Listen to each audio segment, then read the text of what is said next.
Hello, everyone. Welcome to this week's edition of the Extra Point. We're shooting a day early this week because we got a whole lot of fun stuff going on over here at the side. Work stuff. Work stuff. Gotcha. I'm here with Callie and Zach. And Callie, You got your first time. Let's talk last week's football real quick. Last week we had a few teams were on byes. Tullahoma and Franklin County was on a bye. Probably needed to heal up. Good time to heal up. Yeah. Some injuries to finish the season. Coffee County lost to Riverdale, which we kind of figured that. Moore County beat Huntland, and we kind of figured that. Other games around, Lincoln County crushed White County 45-6. Shelbyville beat Columbia 38-14, which was a big game for Shelbyville. Yeah, it was a big game. To win that. That's Columbia's first loss of the season. Yeah. Second, they Second. lost to Summit. Okay. So, Well, and they may have another loss. You're talking region play, I think. yeah. So Fayetteville was on a bye, and Grundy County forfeited to Upperman last week due to some issues that probably a lot of you folks may, be aware Already of. heard. Yeah. But I will say that Grundy County voted last night to not go the rest of the Yeah, season away. So they will be back in action this next Friday night. Let's just talk real quick briefly about some of the upcoming games this week, guys, because I know we're kind of excited. We're getting near the end of the season. Tullahoma, Giles County. Zach, what are you seeing from that? Tullahoma needs a lot of help at this point to make the playoff. They do, and they essentially have to win their last two ball games of the season. So this is kind of a crucial one if they even want to have a chance at the playoffs. This is a matchup that Tullahoma can win. It's going to be a little bit of a tough one. You kind of never really know what you're going to get from Giles County, though. Giles County previously lost to. Don't know what you're going to get from Tullahoma. Well, yeah, you know that you're going to get a pretty good second half from Tullahoma, though. But the first half, you kind of don't know what's going to happen. Well, but you get a good second half because you dig yourself a hole in the first half. Exactly. So But Giles County also lost to Lincoln County earlier this year, and so I just don't know what to really expect from this one. And I'm looking forward to a good ball game on Friday night. well, and looking forward to another good ball game. This one's got implications, and I think Franklin County can win. They're going to Lincoln County. Yeah, absolutely. I think they can win this game. Lincoln County has only won 2 games on the season, but this is a big rival for both of these teams. So Lincoln County always seems to bring their A game, but we did have that bye week. Everybody got to get healthy, get a couple extra practices in. So hopefully Franklin County can clinch that win to kind of get them over that hump. 5 wins looks real good for them. Yeah, right now I got them sitting at 4-4, Shelbyville sitting at 4-4, and Tullahoma sitting at 4-4. However, the team that looks the best out of those 4 teams we just mentioned is Shelbyville, because in region play they're 3-1. Yeah. So and they're in Franklin County. Yeah. So speaking of next, Siegel and Coffee County. Siegel will be at Coffee County. This is actually maybe a game Coffee County can win. What do you think? Maybe, but I still think Siegel will be in Rutherford County School. I still think Siegel has the advantage heading into this one, so I like Siegel in this one. Well, in region play, Siegel's just a notch above Coffee County. So Coffee County can notch this win, and then they play White County last, who has not won a game so far this year. Maybe a growing, Yeah. So, I mean, Coffee County, we know they have some talent. They're playing a really brutal competition. So, okay, let's talk. Moore County will be at Richland this week. Moore County's been one of the surprise turnaround schools. They're sitting at 6-2 on the year, 3-1 in the region. Both their last games are regional games. I think they can win both. Yeah. They're sitting, I think, 2 in their region. So, the playoffs are looking good for Moore County. Yeah. Harpeth will be at Fayetteville. Fayetteville's also in that same region with Moore County, and they're looking pretty good to take that 3rd spot, or possibly if somebody was to falter, maybe move into that 2nd spot. Let's see. Cornersville will be at Huntland. I don't see Huntland winning that one at all. No. Unfortunately, that's the same region that Moore County's in, and Cornersville has dominated that region so far this season. Page will be at Shelbyville. This might be an interesting game. Yeah, however, I think Page edges out, but I think it will make for a good game. Well, and the difference is here, though, it's like we're Shelbyville and some of the other teams. Shelbyville's won their region games. Yeah. Yeah, it just depends on what Shelbyville team decides to show up. They've kind of been inconsistent at times, but they've gotten things going lately. So I don't know. This is going to be a real good ball game, though. Well, and the last game we've got, which we penciled back in because we didn't know what was going to happen, Sequatchie County will be at Grundy County. So it'd be good to see that community start putting some healing back into their community and move forward. Mm-hmm. We talked briefly. We didn't have any shout outs for anybody this week, so we'll dig deep to have shout outs next week for some of the local talent in and around our community. And we're going to go straight to picks. For some reason, Callie has dipped her foot in the lucky fountain the last couple of weeks. Callie went 5-2. I went 4-3, and Zach, you Callie's rubbed off on you a little bit. So you're 3-3 last week. Overall. Okay. That doesn't make sense math-wise, but okay. What? Because you got 5-2, 3-3. That's 6 games. You guys have 7 games. We'll figure that out in a minute. You may have been 3-4 then, Zach. I'll go back and count. But anyway, I've got you at 24-20, Callie at 24-20, and me at 27-17. And I'll go back and look. I think the 24-20 is correct, Zach. I'll have to just go back and look, okay? Okay. So right now I'm leading. Yeah, well, y'all be excited for me. I haven't won yet. Let's talk football, college football this week before we go into our picks for the week. Number 2, Clemson lost. Yeah. Number 8, Washington State lost. Mm-hmm. Number 5, Washington lost. Number 10, Auburn lost. Now, out of those 4 games, Auburn played LSU. LSU's still a pretty tough team. They have their moments, yeah. Clemson played Syracuse. Syracuse lost to MTSU. Yeah. Did not see that one coming, but. I mean, we had this conversation last week about, 6 through 40, potentially winning on any given week, and now it's 2 through 40. Yeah. Yeah. Out of all the losses, though, the most shocking one to me was the Auburn loss because they were up 20-0 in that game. So and to lose a 20-point lead, the score, I forget how many unanswered points. With at least Clemson's case, they lost they were in a close game with Syracuse at the time, and then ended up losing their first-string quarterback. So and all of these teams, LSU's ranked now, but all of them they were non-ranked teams that came in and beat a top 25 team. Well, yeah, or actually a top 10 team. Yeah, Clemson was on the road, if I'm not mistaken. So, but the most shocking one to me was Auburn, just being up by 20 and losing that one. I was a little amazed when I saw the Clemson score. I didn't watch the game. Of course, I don't think most people probably would. I watched the game. It was shocking to sit there and watch I wasn't glued to the TV the whole time, but we both were looking at it, couldn't believe that they were fixing to pull it off. There at the last. And everybody likes the Cinderella story. Yeah, and you have those games. That's what makes college football so much fun to watch. So maybe somebody was looking ahead a week. Although I don't really have Clemson playing somebody this week that's an extremely tough team. No, I think it was just the whole losing their quarterback, their first-string quarterback, that hurt them. So, all right, let's talk, Tennessee. Let's talk the Tennessee game for a minute. Tennessee comes in, they're in the red zone. They can't score touchdowns. They get 9 points against a beleaguered South Carolina team. I mean, we knew you two of us had picked South Carolina to win just because we just didn't think UT could get it done.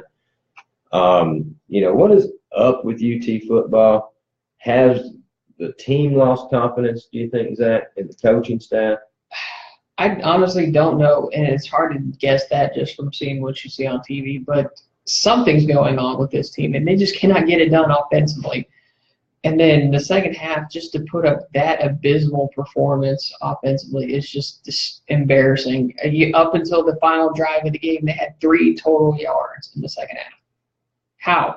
How does that happen? Then you get 70+ yards on that final drive. Where was that offense the rest of the second half? Should have played the 2-minute drill the whole second half. And of course, that helps that South Carolina was in the prevent defense. So, what do you think, Kelly? I mean, I know you're a little bit disgusted as a UT fan. I feel bad for the players. Something's up with the program, obviously. Otherwise, I don't think they would be playing like they're playing. Mm-hmm.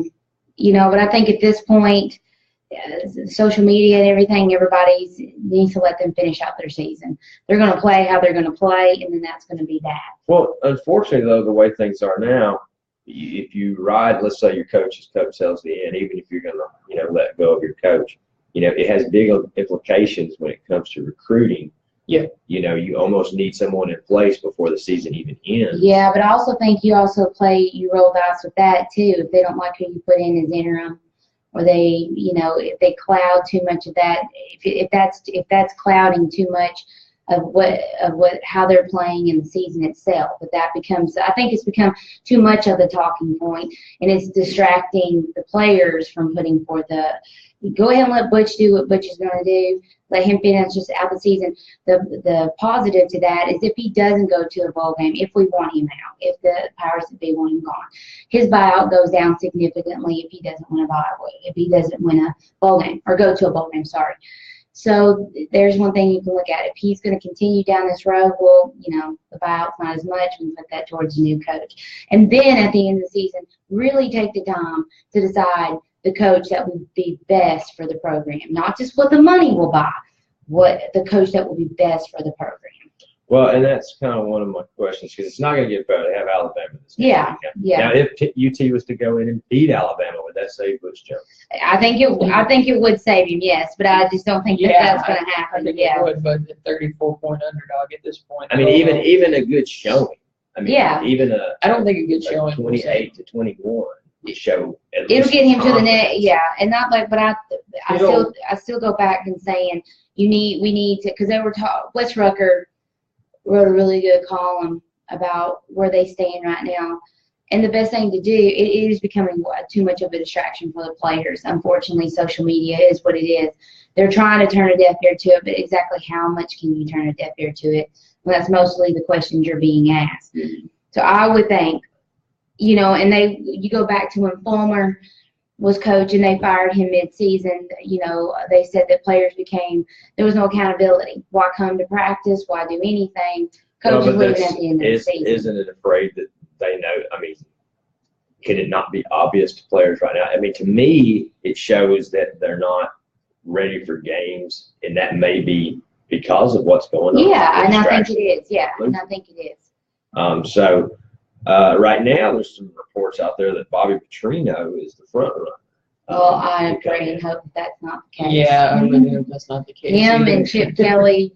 I'm not saying they're 100% reliable sources. I'm just saying it's. Well, like I said, I wish that they let that alone, because what about David Cutler? Yeah, well, but I he don't was up think on the Cutler. stands there on Saturday. How about him? Charlie Strong's available.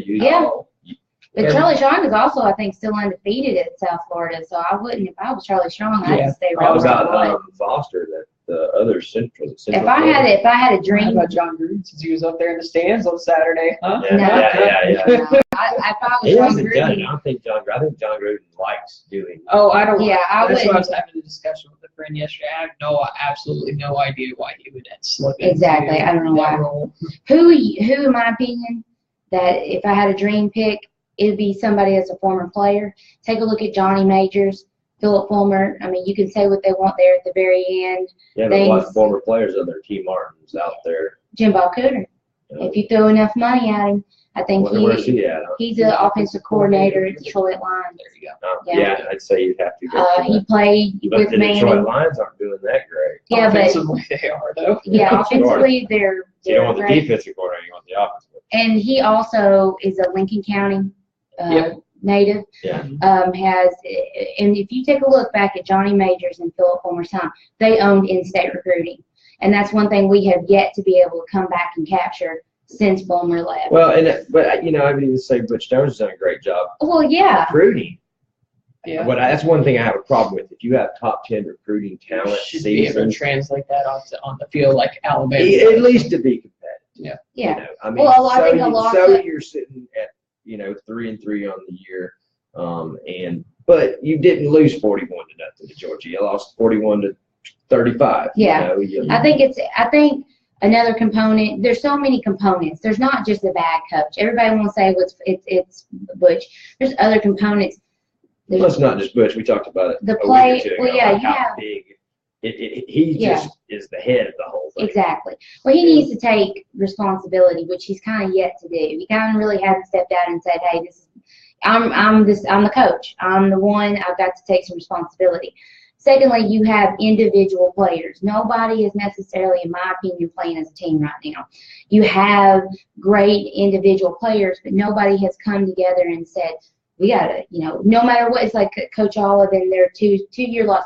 Game's still got to be played. Yep. You're not going to be able to forfeit every game. So let's do what we got to do. Come together and like you said, a good showing. So maybe you don't win, but maybe instead of 40 to nothing, it's 40 to 35 or something like that. It's something. Well, I mean, I'd be happy this week to see points on 38 forward. to 28. Yeah.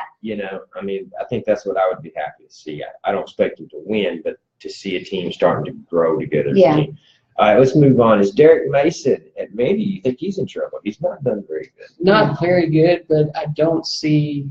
I don't him see it being enough fired. to get him out of there. Unless he loses to Tennessee, and then I think that he will be immensely turned up if they lose that game. But I don't think he's going to be gone regardless.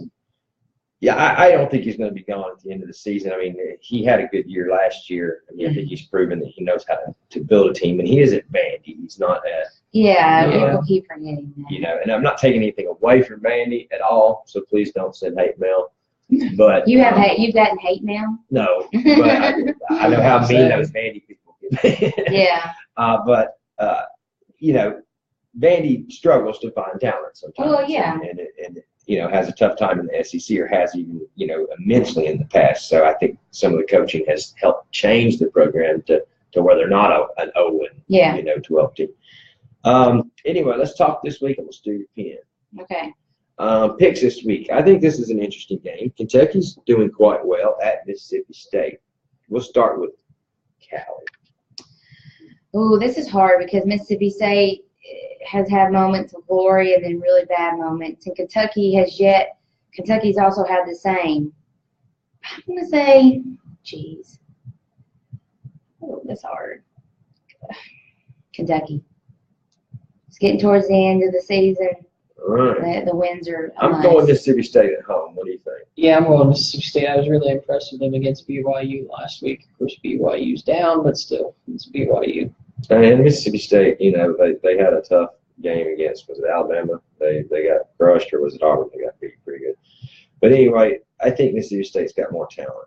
But Kentucky is having a very good year. All right, let's talk LSU at Ole Miss. They won't be in Death Valley this week. So Ole Miss got pummeled by Alabama. Zach, what do you think? I don't really know. I could see this one going either way. Yeah. But I'm going to say that LSU is going to be riding the momentum from last week beating Auburn, so I'm going to say LSU. And I'm going to go You with automatically gave me that pick, Joe. Yeah, that's maybe why I messed up. So I'm going with you, and I'm going with LSU because I think that's how you change a program. They were down. They had a couple of losses they probably wish they didn't have, and they won a couple of games that maybe they weren't supposed to win. So what do you think? Yeah, I'll take LSU in this one, even though I feel like it could go either way. But they're trying to make a point now. That's something Tennessee can take some, take a look at. This team was down. They got beat by Troy, but they did not let that end their season. It's lots of football left to be played for them. We were field goal from getting beat by UMass. Yeah, right. So it's not. Oklahoma State, number 10 at Texas. Zach, let's go back to you on this one. You're going to make me go first on this one. I really don't know on this one. Depends on the Oklahoma State team. Yeah, I'm going to go with Oklahoma State on this one, even though I'm not confident on that pick. I think it's going to be a close one. I think Texas has proved a lot. They've been proving a lot, and they need a signature win. They do need a signature win. So yeah, I'm with Oklahoma State. I think. I'm going with Texas, and they get their signature win this week because they're at home. Hope you're wrong. Let's see. Louisville at Florida State. This would have been like a top-notch game. I think it's 3 or 4 still. weeks. I mean, it's still going to be a good game. Yeah. But Louisville's been kind of down. Florida State, of course, having their issues. Callie, where are you going with this? Jeez, I get to go first. I don't know. I mean, being at Florida State is certainly in their favor, but they are down. Louisville, though, has just been mucking it up the last 2 games. They have not showed me anything. But I still think they're above par than where Florida State's at. So I'm going to go Louisville. And upset at home. County's going Louisville. I'm going Florida State. I think they've gotten it turned around. They've got their quarterback, used to it. That's another team that has faced some adversity and, turn the page. I was really hoping you were going to pick Louisville so I could gain some ground, but I'm going to go try to gain some ground. I'm going Florida State too.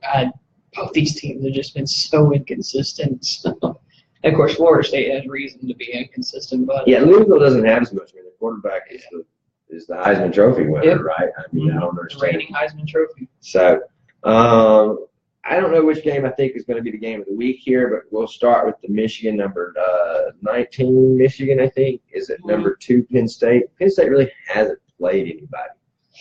Yeah, but Michigan's offense has been mediocre at best. All right, well, let's start with Zach on this weekend. I'm going Penn State all the way on this one. For specifically what Callie just mentioned is that Michigan's offense has sputtered all season. Yeah, they could barely. That overtime win last week was, shouldn't have happened. Should have been able to take care of it in the first 4 quarters. And I like Michigan, but I'm going to go with Penn State. I can't. My picks are still good. All right, and I'm going to go with Penn State as well. Although I think it's a rivalry game. I think it'll be a good game. I think they'll play each other hard, but I think in the end, Penn State will come in. And quite honestly, if Penn State doesn't lead, there's not a lot of opportunities for a team to beat Penn State this year because they don't play a very tough schedule other than to play Michigan, Ohio State, and now Michigan State's got a little better. Yeah. It's a weak conference this year. Mm-hmm. Then the other one is number 11 USC at number 13 Notre Dame. Callie, we'll finish up with you. I just like how, and every time I picked USC, I think I picked them last week and they did win, so I'm going to pick them again this week. They've gained momentum at times, and I like where they're going. All right, So it will be hard to win at Notre Dame. I'm going Notre Dame. I really liked what I saw from Notre Dame whenever they played Georgia a few weeks ago. So I'm going Notre Dame in this one. Well, you're not going to catch up on me because I'm going to go with Notre Dame too because I think that Notre Dame, they play offense and defense, and USC, unfortunately, they don't play a whole lot of defense. So if you shut them down a few times, it becomes extremely tough to come back. Is there any underdog games out there, guys, that you guys liked? I wrote down some here, but I think the Texas over Oklahoma State's a good. Yeah, I was going to say that would be my pick. If I can have one, that's the one I want. Oklahoma at Texas, because that game could really go either way. That's the one you like too, Zach. Yeah. All right. Well, I will go. I'll go off the board and I'll say University of Central Florida at number 20 gets its first loss by the Navy. It's going to be a good game. The Navy just fell out of the top 25. Yeah. This should be a good game. A fun one to watch. And with that being said, let's talk Titans for a minute. Tennessee, you went to the game last night, Zach. How was the game? It was a good game between 2 bad teams. But that's not what you said earlier. I have to watch my words a little bit since I'm on camera now. But no, it was a good win for Tennessee. They needed desperately to win this one. It looked bad for a second there. I mean, Mariota throws the pick 6 to start the 3rd quarter, and you're thinking, great, they're down by 10 points. This is the same old Titans, but they found a way to get it done. Mariota really became actually a pocket passer this time. Really had to focus on that. His hip wouldn't allow him to get outside the pocket. Yeah, you can tell his mobility. Will that help him, you think? I think it'll help him. Yeah, it's maybe not so much this season, but yeah, not so. I mean, whenever you can rely on whenever you have to become one-dimensional like a passing quarterback, and to see that he was able to do that, that can only boost his confidence. He's only in his 3rd year in the NFL, so that'll do wonders moving forward for him. The Titans. Before we move off on that, did you watch the game last night? I like seeing them hand the rock to Derrick Henry. Yeah, I watched a little bit of it. I wasn't glued to it, but it was. It was nice seeing Derrick Henry rip off that 72-yarder big or something. Run to end the ball game. Yeah, this ball game was already over. But yeah, it was nice for him to do that. the Mariota thing, you think maybe that the Titans should maybe draft a quarterback that, not Matt Castle, but draft a quarterback that if Mariota gets injured, it can step They in. need to get a Younger better quarterback. backup. Yeah. Younger, better backup quarterback. I'm not taking anything So- away from Matt Castle. No, nothing. No. But you need somebody who's going to be able to step into that offense. The problem with Castle is you have this offense designed for a mobile quarterback like Mariota. Castle in no way is a mobile quarterback at all. Neither is Brandon Weeden behind him. So you need somebody that's going to fit Mariota's build and skills that can be able just to step right on in there. Well, the whole injury to the hamstring limited the entire offense Well, exactly. last night. Yeah, I mean it did. So, but thankfully, Mariota was able to get some of those passes off and be a precision passer back there. All right. Well, the next few weeks they have at Cleveland's game they can maybe win. Yeah, should be able to win. Then they have a bye, so maybe Mariota gets healthy and is 100%. I don't know. A hamstring injury is just not something you tend to just get over in a couple of weeks. And then they have Baltimore at home the next week. All games they can win. I think Baltimore will be a little tougher. Yeah, Baltimore's going to be a little bit tougher, but I think it's still winnable. Who's the best team in the AFC South? Depends on which Jacksonville team decides to show up. Because whenever Jacksonville plays its best, they're probably one of the best teams. They blasted Houston earlier this year. They I think that was kind of a fluke. Well, they blasted Pittsburgh at Pittsburgh, who Pittsburgh just knocked off. Kansas City. So I think the NFL's a little difficult this year. There's a lot of mixed talent. Well, that's exactly what Indy it is. played very well. I think Indy played above their pay grade last Yeah, night. then Houston, you look at them completely gets blown out by Jacksonville, as you just mentioned, may have been a fluke, but then they get blown out by Kansas City. Well, So- Kansas City's a good team. I know Kansas City's a New good England's team, good but team. so is Pitt. So, like I said, it's a mess right I now. think Houston's the best team right now in the AFC South. I think I tell you what, Deshaun Watson picked him up. My fantasy football numbers and quarterback have been excellent the last Well, year. yeah. I mean, that's great. Yeah, I don't know. Houston just has a little question marks from their defensive side of the ball. Can they stay healthy? Because they've lost 3 critical players now for the rest of the season, including J.J. Watt and Whitney Merciless. So that's big for the Texans defensively. So I don't know. Right now it's a 3-team race, though, at the AFC South between the Titans, Jacksonville, and Houston are all tied for first Well, let me place. ask you this: is the 3-team race to pick up basically the last spot in the playoffs? Because Yeah, it might be. because right now, I mean, you don't think that Tennessee played very well last night at all. No, I don't. But, I mean, yeah, that's just because I don't think Indianapolis is very good at all. So I thought that it was ridiculous for them to be down at 10 early in the second. Well, it early in seemed the third ridiculous quarter, that but I think their defense is. their gonna defense kill is us. okay, yeah, but offensively, though, they were moving the ball on the Titans, which is just pretty inexcusable for. Well, I mean, that's what I'm talking about. Tennessee's defense has Yeah. been anemic. Yeah. Not like they were last year. Yeah, not at all. So. When they started blitzing, I was like, you got a young quarterback. You got to throw them off. You got to throw different things at them. So. All right, well, folks, that's it. You had it for this week's edition of Extra Point. Once again, you can always reach Callie at NewsGal27 on Twitter. you can always reach Zach At Zach Burt's on Twitter, no spaces in between. and you can always just call me. Just don't give me death threats, Mandy, folks. All right. We appreciate you guys. Yeah, we appreciate you guys tuning in. Hope you enjoy a good weekend of football. Have a good day.